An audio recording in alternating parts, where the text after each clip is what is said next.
우리가 계속해서 하나님 앞에 드렸던 제사에 대해서 보고 있습니다. 우리가 지난 시간에 봤던 게 속건제라는 제사입니다. 특별히 쉽게 말하면 어떤 물건으로 해를 끼쳤을 때 이제 드렸던 제사가 속건제인데요. 특별히 사람에게 어떤 때가 손해를 끼치게 되면 이 속건제를 통해서 이제 사함을 하나님 앞에 얻는 그런 제사였습니다. 우리가 이 속건제 중에 우리가 우리가 지난 시간에 봤어야 될 부분 중에 하나가 이 속건제의 내용을 잘 알려주는 한 사건이 있습니다. 사도 바울이 오네시모라는 종을 이제 그 주인이었던 빌레몬에게 돌려보내는 장면이 나옵니다. 오네시모는 빌레몬의 노예였어요. 그런데 주인의 돈을 가지고 도망가 버렸습니다. 그런 오네시모가 바울에게 와서 이제 바울 밑에서 복음을 받아들이고 그리고 큰 하나님의 사람으로 주의 일을 감당하는 사람으로 성장했습니다. 그때 이제 이 오네시모가 바울에게 고백하는 거예요. 실은 내가 노예인데 이 빌레몬이라는 이 주인의 돈을 가지고 도망왔습니다. 여러분, 이제 어떻게 해야 되겠습니까? 만약에 이 오네시모가 주인에게 발각되거나 잡히면 그건 죽음입니다. 도망쳤지요. 그리고 주인의 돈을 훔쳤지요. 이 노예는 살아날 수 없습니다. 근데 이때 사도 바울이 오네시모에게 어떻게 말을 하느냐? 빌레몬에게 가서 사죄하라고 합니다. 빌레몬에게 가서 내 죄를 용서받고 돌아오라고 이야기합니다. 여러분, 이게 어떻게 보면 속건제의 내용과 같은 내용입니다. 우리가 뭔가 잘못을 저지르면 우리는 하나님 앞에 기도하면 용서함 받고 끝났다라고 생각할 수도 있지만 아닙니다. 성경은 분명하게 말해요. 그 사람에게 갚으라고 말합니다. 내가 피해를 끼친 사람, 피해를 입은 사람에게 직접 갚아야 되는 거예요, 여러분. 하나님께서 갚아주실 수도 있어요. 물론. 그러나 하나님은 말씀하십니다. 아니다. 내가 직접 갚아라. 여러분, 사도 바울도 알아보니 이 빌레몬하고 긴밀한 관계에 있었어요. 그러니 사도 바울이 그냥 편지 한 장 써서 용서해 주시오라고 하면 끝날 일이었습니다. 그런데 그렇게 하지 않고 빌레몬에게 오네시몬을 보내버립니다. 당신의 허락 없이는 내가 이 종을 쓰지 않겠노라. 용서함 받고 오라는 겁니다. 내 죄를 가서 사함 받고 오라는 거예요. 하나님께서는 우리 인간 사이에 벌어지는 이 잘못들도 우리를 통해 직접 해결하라고 하십니다. 여러분, 그렇기에 내가 누군가에게 죄를 저지르고 누군가에게 잘못한 것이 있다면 하나님 앞에 고할 것뿐만이 아니라 그 상대방에게 직접 잘못을 용서받을 줄도 알아야 됩니다. 그게 성경의 내용이에요. 근데 성경에 하나, 만약에 우리가, 여러분, 내가 누군가에게 잘못을 저질러거나 손해를 끼쳤어요. 그래서 오네시모처럼 빌레몬에게 가서 잘못했습니다, 갚겠습니다라고 말하고 싶은데 그 사람이 죽어버렸습니다. 갑자기 돌아가셨어요. 그럼 어떻게 해야 될까요? 하나님의 뜻이요, 하나님께 주신 기회로 알고 감사함으로 받아들이는 겁니까? 어떻게 해야 되겠어요? 성경은 말합니다. 친척에게 갚아라. 그 사람의 가족이 있거나 그 사람의 친지가 있으면 그 가족과 친척에게라도 갚으라고 합니다. 저 사람 죽었으니까 끝났다.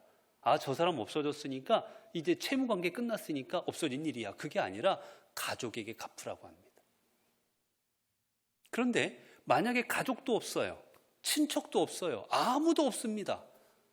그럼 어떻게 해야 됩니까? 그때는 진짜 이제 안 갚아도 될까요? 아닙니다. 성경은 여러분, 우리가 민수기 5장 7절 8절 함께 보시겠습니다. 제가 읽어드릴게요. 민수기 5장 7절 8절 말씀을 제가 여러분에게 읽어드릴게요.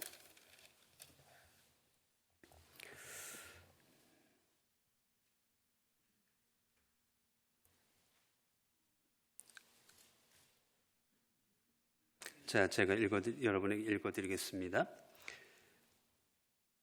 여호와께서 제가 5절부터 읽어드릴게요. 여호와께서 모세에게 말씀하여 이르시되 이스라엘 자손에게 이르라 남자나 여자나 사람들이 범하는 죄를 범하여 여호와께 거역함으로 죄를 지으면 그 지은 죄를 자복하고 그 죄값을 온전히 갚되 5분의 1을 더하여 그가 죄를 지었던 그 사람에게 돌려줄 것이요 만일 그 죄값을 받을 만한 친척이 없으면 그 죄값을 여호와께 드려 제사장에게로 돌릴 것이니 이는 그를 위하여 속죄할 속죄의 수장과 함께 돌릴 것이니라. 이스라엘 자손이 거제로 제사장에게 가져오는 모든 성물은 그의 것이 될 것이라. 각 사람이 구별한 물건은 그의 것이 되나니 누구든지 제사장에게 주는 것은 그의 것이 되느니라. 어떻게 하라고 했느냐? 하나님 말씀하시는 제사장에게 바치라고 합니다. 여러분, 제사장에게 바치라는 게 어떤 의미겠습니까? 제사장에게 바치라는 게 하나님께 바치라는 거예요. 하나님 앞에 바치면 하나님께서 그 제물을 가지고 어떻게 하시겠습니까? 하나님의 사명에 사용할 것 아니겠습니까? 하나님의 나라를 확장하고 하나님의 복음을 증거하는 일에 사용될 것이고, 그러면 그 일은 결국 사람들에게로 돌아가게 되어 있습니다. 성경은 분명하게 말하는 게 내가 누군가의 해결을 끼쳤는데 그 일을 모른 채 하거나 묵인하지 말라라는 거, 어떤 방법으로든 갚으라고 말하는 겁니다. 중요한 건 그거예요. 갚아야 된다라는 겁니다. 자, 이제 오늘은 우리가 화목제에 대해서 이제 알아보려고 합니다. 우리가 보는 이제 제사의 마지막 적인데, 화목제는 뭐냐? 말 그대로 화목을 위한 제사입니다. 여러분, 화목이라는 뜻이 무엇이에요? 여러분, 화목이 뭡니까? 화해한다는 뜻입니다. 화해한다. 그러면 이 화목제는 화해하는 제사예요. 여러분, 누구랑 화해하겠습니까? 누구랑 화해하겠어요? 여러분, 제사를 통해서 우리는 누구랑 화해해야 됩니까? 첫 번째로 하나님과 화해하는 거예요. 하나님과 화해하고, 그리고 또 두 번째로 하나님과 화해를 했으면 또 누구랑 화해해야 될까요? 사람들하고 화해하는 겁니다. 여러분, 우리는 예배가 하나님 앞에 드리는 예배예요. 하나님과 나와의 관계가 회복되는 겁니다. 그런 관계가 회복되면 사이가 좋아지지 않습니까? 화목한 거예요. 그러면 여기서 예배가 끝나느냐? 그게 아니라는 겁니다, 여러분. 우리는 예배를 통해서 하나님과의 관계를 회복하고 하나님의 역사심과 은혜를 느껴야 되는 거 맞아요. 그런데 거기가 끝이 아닙니다. 끝은 어디로 갑니까? 예배의 끝은 사실 끝이 없지만 예배는 어디로 가야 되는 것이냐? 하나님과의 관계를 회복해서 사람에게로 흘러가는 겁니다. 내가 하나님과의 관계를 회복했으면 그 회복은 사람에게로 가야 되는 거예요, 여러분.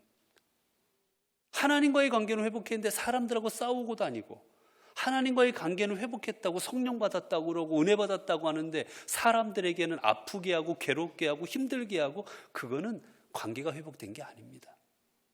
진정한 관계 회복은 사람을 통해서 실현되게 돼 있어요.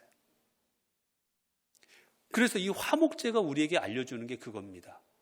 화목제는 하나님과 화해하고, 그리고 사람들 사이에도 화해하라는 겁니다. 이제 그 정신이 나와요.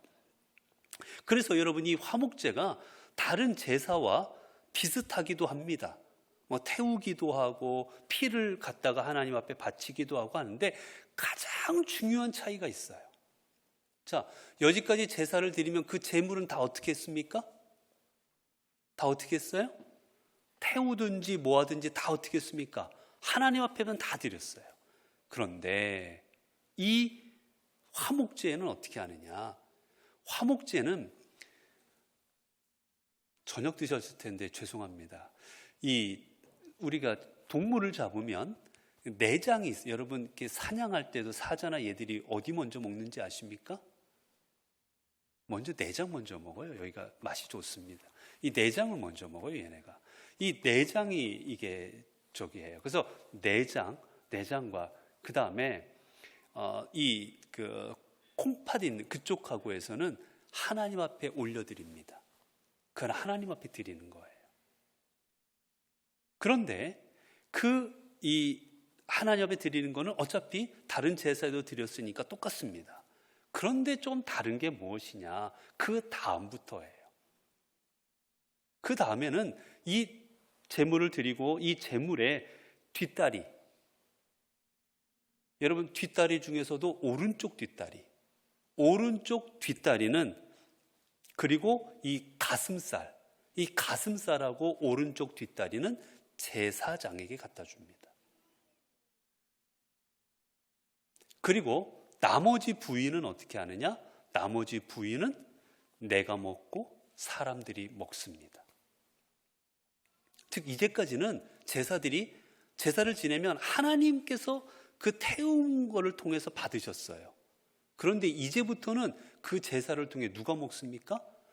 제사장이 먼저 먹고 그리고 사람들이 나누어 먹게 되어 있어요. 이게 화목제의 특징입니다. 자, 이 화목제는 크게 세 가지가 있었어요. 첫 번째는 어떤 제가 있느냐? 감사제가 있습니다. 뭐냐? 내가 하나님의 은혜를 경험해. 예를 들면 이런 겁니다. 질병이 있었는데 질병이 나음을 입었어요. 내가 깨끗해졌습니다. 내가 원수와 싸우러 나갔다가 하나님의 은혜로 원수를 이겼어요. 전쟁에서 승리했습니다. 그러면 하나님의 은혜에 감사한 마음으로 드리는 게 감사제입니다. 그리고 두 번째, 여러분 우리가 어떤 어려운 일이 있으면 여러분 그런 적 있지 않으세요? 하나님, 만약에 이번에 제가 이 일을 잘 되게 해주시면 제가 하나님 앞에 좀 바치겠습니다.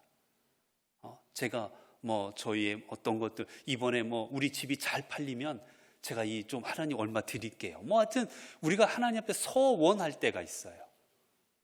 그런데 서원이 한 게 이루어졌습니다. 어떤 일이 내가 기도한 대로 됐어요. 그때 드리는 거를 서원제라고 합니다. 그리고 세 번째 또 뭐가 있었냐면 자원제라는 게 있는데, 자원제는 내가 기쁜 일이 있어요. 뭔가 그냥 기뻐요. 내가 오늘 왔는데 내가 생각해 보니까 내가 이렇게 살아있는 것 자체가 너무나도 기쁜 일이요. 내 오늘 자녀가 오늘 나에게 기쁨을 주거나 오늘 자녀가 뭐가 잘 됐거나 어쨌든 나에게 기쁜 일이 있을 때도 하나님 앞에 드리는 게 자원제입니다. 이 세 가지를 다 우리는 화목제라고 합니다. 근데 이 화목제의 가장 큰 특징이 뭐냐? 첫 번째, 아까 말씀을 드렸듯이 화목제는 친교입니다. 친교. 가까워지는 거예요. 첫 번째는 누구랑 가까워지는 겁니까? 아까 제물을 첫 번째 누구한테 드렸어요? 하나님과 가까워지는 거예요. 여러분, 우리의 모든 제사의 첫 번째 의미는 뭡니까? 하나님과의 관계 회복이에요. 그래서 이 화목제의 첫 번째 의미는 하나님과 가까워지는 하나님과의 친교입니다. 그래서 가장 귀한 부위를 하나님 앞에 내어 드리는 거예요. 그 기름진 부위 이런 데를 하나님 앞에 태워 드리거든요. 그리고 두 번째, 자, 여기서 끝나지 않고 이제 누구랑도 가깝게 지내고 화해하라고 하십니까? 제사장하고 가깝게 지내라는 거예요. 여러분, 구약시대의 제사장은 어떤 사람입니까? 하나님의 말씀, 하나님과 사람 사이에서 연결을 해주고 이스라엘 백성을 하나님께로 이끌어줬던 사람들이 제사장들이었어요. 그렇기에 이 제사장들과의 관계를 회복해서 하나님 앞에 온전한 모습으로 나아가라 해서 제사장들과의 화목도 이 화목제를 통해서 이루라 말씀하시는 겁니다. 그리고 세 번째로 또 뭘 말씀하시느냐? 사람 사이의 친교예요. 여러분, 아까 말했던 여러분 화목제 이 감사제 같은 거는 어떻게 하느냐? 내가 오늘 소를 예를 들어 내가 오늘 소를 잡았습니다. 감사제로 소를 잡았어요. 여러분, 소가 대충 몇백 킬로 정도 되나요? 한 마리 잡으면? 잘 모르시지요? 찾아봤더니 700에서 800킬로 정도 웬만하면 나온답니다. 얘네가 한 700~800kg 정도가 나오는데 얘네를 도축하면 뼈 같은 게 한 300kg 정도가 뼈 같은 게 이런 부산물, 이런 껍질이고 이런 게 한 300kg 나와서 살코기만 따지면 한 400kg 정도의 살코기가 나온답니다. 자, 거기에서 아까 제사장한테 이 오른쪽 뒷다리, 여러분 사실 왜 오른쪽 뒷다리를 주라 했느냐? 여러분, 짐승이 가장 힘 있는 데가 어딜까요? 여러분, 말한테 어디에 채이면 죽어요? 뒷발에 채이면 죽습니다. 제일 힘센 게 뒷발이에요. 그 중에서도 왼발, 오른발이요? 오른발. 가장 힘 있는 게 오른발입니다. 그래서 가장 힘 있는 부위를 제사장에게 줬어요. 아무튼 여러분, 제사장 줄 거 주고 남아 해도 대충 300에서 400kg 정도의 고기가 남습니다. 그럼 우리말로 따지면 여러분 이게 얼마나 되는 거예요? 엄청나게 많은 거 아니겠습니까? 그런데 이 고기를 언제까지 먹으라고요? 감사제는 오늘 잡았으면 오늘까지, 서원제하고 자원제는 오늘 잡았으면 언제까지 먹어요? 내일까지. 우리가 가끔 여러분 고기 뷔페 가시지요? 고기 뷔페 이렇게 무한 리필 해주는데, 오늘 저녁에 가려면 아침도 굶고 저녁도 굶고 오늘 배 터지게 먹겠다라는 마음으로 점심 다 굶고 쫄쫄해가지고 배 비운 다음에 가서 열심히 먹지 않습니까? 저도 고기 먹으러 갈 때 되면 마음 먹고 허리띠 풀고 한번 먹어본다고 먹는데, 여러분 먹어보면 많이 들어가요 정말? 이게 생각 같아서는 그 고기 쌓아놓은 거 보면 다 갖다라도 구워 먹을 수 있을 것 같은데 몇 점 먹으면 안 들어가요 여러분. 고기가 이게 사람이 보면 다 먹을 수 있을 것 같아요. 이만큼도 혼자 몇 킬로라도 먹을 것 같아요. 그런데 실은 몇 인분 못 먹습니다. 사람이 먹어도. 정말 씨름 선수나 스모나 이런 사람들 아니면 사실 얼마 못 먹어. 그러니 무한리필집들이 돈 벌지요. 안 그러면 다 망했지 않겠습니까? 사람이 먹어도 여러분 몇 근이에요. 내가 먹어도 몇 근 먹겠습니까 우리가 여러분. 그런데 이게 몇백 킬로가 남았어요. 이걸 언제까지 먹어요? 오늘, 길어도 내일. 여러분 한 300kg, 오늘 내가 죽자, 먹다가 죽으면 죽으리라, 이 마음으로 먹으면 300kg 먹을 수 있겠습니까? 네? 기껏 먹어도 3kg 먹기 힘들 거래요 여러분. 근데 300kg를 먹어야 돼요. 어떻게 다 먹어요?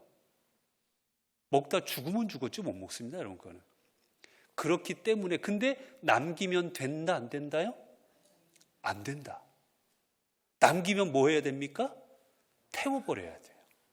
다 얼마나 아까워요. 이 고기 먹을 수 있는 고기를 태워버리니. 만약에 안 태우면 그 제사가 무효가 됩니다. 남겨놓으면. 그래서 그러면 여러분 고기가 우리 집에 지금 300kg가 있어요. 이만큼. 근데 이거 안 먹으면 큰일 나요. 자, 이제 방법이 어디 있습니까? 어떻게 하면 돼요? 예? 이웃집 다 불러와야 돼요. 우리 연포 아파트 같으면 방송합니다 이제. 자, 고기 소 한 마리 잡았는데 도저히 어디가 다 오라고, 우리 집 올 수 있으면 다 오라고. 제일 처음에는 어떻게 하겠어요? 만약에 저희 집에서 잡았으면 우리 6층에 계시는 목장로님도 오라고 그러고, 우리 21세대는 홍 장로님도 오시라고 그러고, 이 집 아랫집 가까운 사람만 부르겠지요. 근데 300kg면 어떻게 해야 됩니까? 알건 모르건 다 잡아와야 돼요. 여기에 중요한 사실이 있어요 여러분. 하나님께서 왜 이렇게 하셨는가? 여러분 몇 킬로만 남았으면 가까운 사람들하고 나눠 먹을 겁니다. 그런데 300kg 엄청난 고기가 있으면 가까운 사람하고라도 다 못 먹어요. 누구랑도 먹어야 돼요? 모르는 사람, 더 나아가면 나랑 사이가 안 좋은 사람까지도 다 먹여야 돼요. 먹여야 돼요. 다 먹여야 됩니다. 나랑 관계가 좋든지 나쁘든지 간에 몽땅 다 먹어야 이걸 먹을 수가 있어요 여러분. 여기에 포인트가 있는 거예요.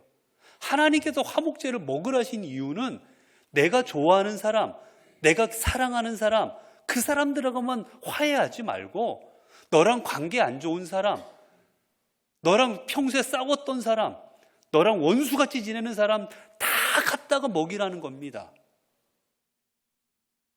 여러분 나랑 관계가 안 좋았어요. 기분 나빠요. 그런데 우리 집에 소 잡았으니까 와서 좀 먹으라고. 그래서 소도 먹이고 그 다음에 거기다가 포도주 한 잔 먹이고, 이러다 보면 관계가 어떻게 될 것 같아요? 그 사람이 어떤 마음 갖겠습니까? 나 원수인데 나한테 고기 같이 먹자고 했으면 마음이 좀 녹아지지 않겠어요? 한 점 먹고 두 점 먹고 고맙다는 말 갈 때 그냥 갑니까? 고맙다는 말이라도 해야지. 그러다 보면 관계가 회복되잖아요. 하나님께서 그걸 말씀하신 겁니다. 사람들과 관계를 회복해라. 먼저는 나와 관계 회복하고, 그리고 나에게 연결해주는 너희의 제사장들하고 관계 회복하고, 그리고 마지막에는 이웃 사람들과 관계를 회복해라. 이게 바로 화목제의 중심입니다. 여러분, 그렇기에 예배는 어떻습니까? 우리가 주일날 예배를 드렸어요. 그럼 예배를 드려서 은혜를 받았습니다. 감동을 받았습니다. 그러면 이 감동과 은혜를 어디로 흘러가게 해야 됩니까? 우리의 이웃들에게 흘러가게 하는 것, 그게 예배의 참 정신입니다. 하나님께서 만약에 이거를 법으로 정해놓지 않았으면 사람들이 소잡아서 다 뭐 했겠어요? 한 번에 다 먹을 수는 없으니까 먹을 거 충분히 먹고 다 육포 만들어가지고 나중에라도 먹지 않았겠어요, 여러분? 두고두고 자기 집에 재워놓고 먹지 않았겠습니까? 뻔히 하나님께서는 그 사실을 알아요. 강제로 나눠 먹게 안 하면, 오늘 하루로 다 먹어 안 해버리면 이거 쟁여놨다가 혼자 먹을 거 다 하십니다, 하나님은. 그러기 때문에 그럴 걸 아신 하나님께서 오늘 다 먹어, 안 돼도 내일까지 먹으라고 다 제한해 버리신 거예요. 사랑하는 성도 여러분, 예배를 단순히 하나님과의 관계 회복으로 끝난다고 생각하지 마십시오. 하나님과의 관계가 회복되었으면 그 회복은 사람들과의 회복으로 이어져야 됩니다. 그렇기에 여러분, 그래서 중요한 게 예배 끝나고가 중요한 거, 예배가 끝나진 것도 아니죠. 예배 순서가 끝나고 이후가 더 중요해요. 여기 예배당 문 밖을 나가서가 중요합니다. 예배당 안에서는 거룩한 척하고 기쁜 척하고 예배당 문 밖에 나가자마자 왜 이놈의 엘리베이터는 이렇게 안 잡히고 왜 안 되고 오늘 국이 짜네 다네 맛이 있네 없네, 이거 다 예배 안 드린 거예요. 그렇게 되면 예배를 드렸으면 이유가 은혜로워야 되는 겁니다.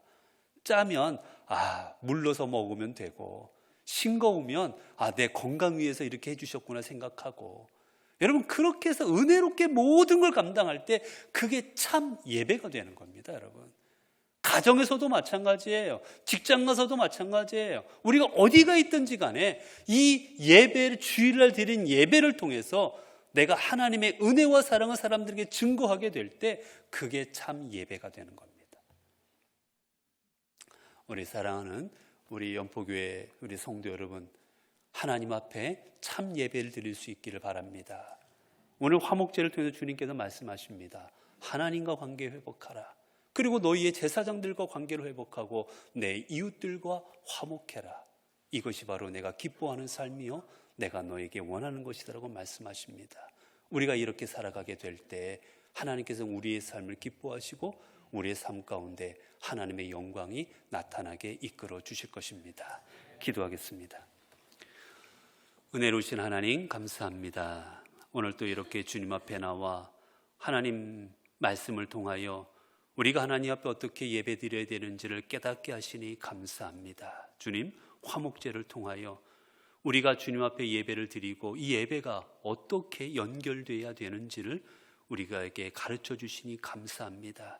우리는 예배라 하면 그저 하나님께 찬송하고 기도하고 말씀을 듣는 것으로 예배구나라고 생각하고 있지만, 예배의 참 의미는 내가 받은 은혜, 내가 받은 사랑, 나로 끝나는 것이 아니라 우리의 이웃에게로 흘러가게 하는 것, 그게 참 예배의 정신임을 깨닫게 하옵소서.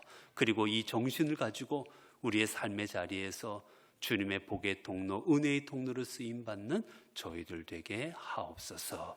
그래 저희들을 통하여 하나님과 화목하고 그리고 우리의 이웃들과 화목하는 참 성도의 삶이 되게 하옵소서.